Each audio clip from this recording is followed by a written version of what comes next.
One of the things that Allah Azza wa Jal teaches us in Quran, for example, is بِئْسَ الْإِسْمُ الْفُسُوقُ بَعْدَ الْإِيمَانِ.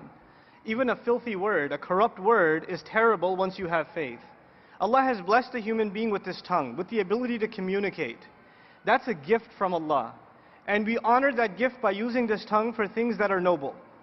By speaking the truth, by speaking for justice, by not wasting and squandering this gift that Allah has given us.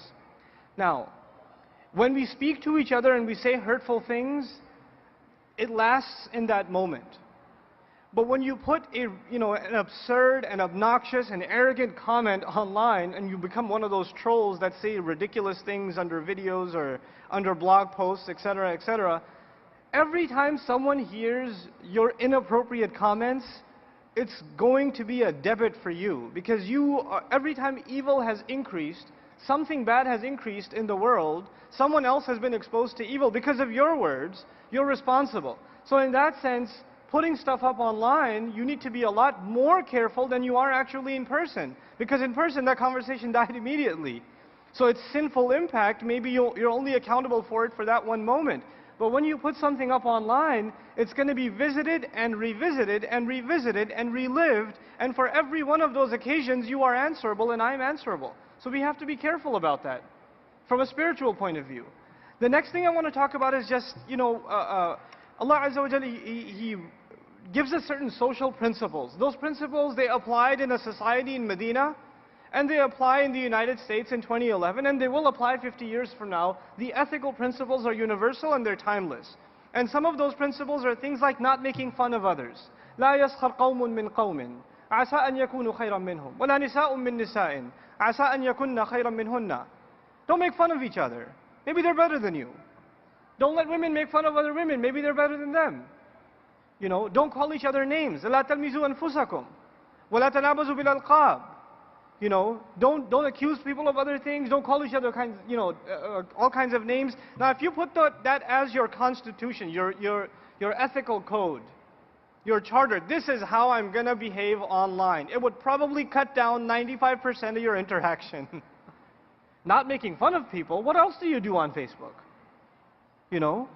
Not accusing someone of something, not commenting on somebody's photo and say, "What were you wearing? God." Etc. That's all we do is poke fun at each other. That's 90% of the interaction. That's kind of the reason I got off of it, because all I was getting was just ridiculous stuff. But I've been remotivated to jump in again. Jazakallahu khairan. Then there's of course etiquette in discourse. When the Messenger sallallahu alaihi wasallam would hear the most obnoxious speech, Allah Azza wa Jalla had taught him etiquette. Respond, but respond in a cool, calm, collected, logical and patient fashion. What do? Some video gets posted, somebody who's paid or whatever says, "You Muslims are all terrorists," and some other troll gets on, "Oh yeah, we are terrorists, we're going to kill you." And the other guy says, "Of course, that's what I mean, you're terrorist." And we just go back and forth and we have no restrictions on how we communicate.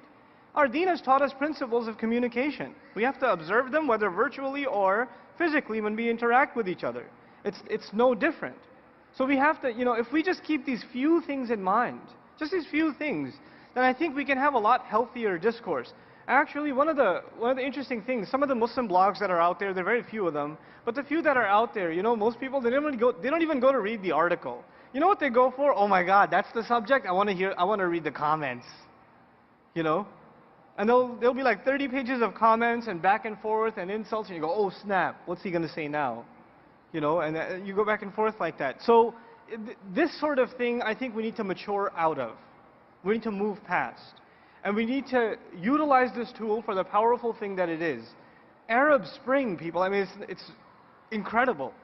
It's incredible that can happen. And what the potentials are for what we can do, the kinds of campaigns we can launch, Muslims can launch, for very particular kinds of conversations online, the potential is just enormous. It really is. But it requires all of us to really get our act together.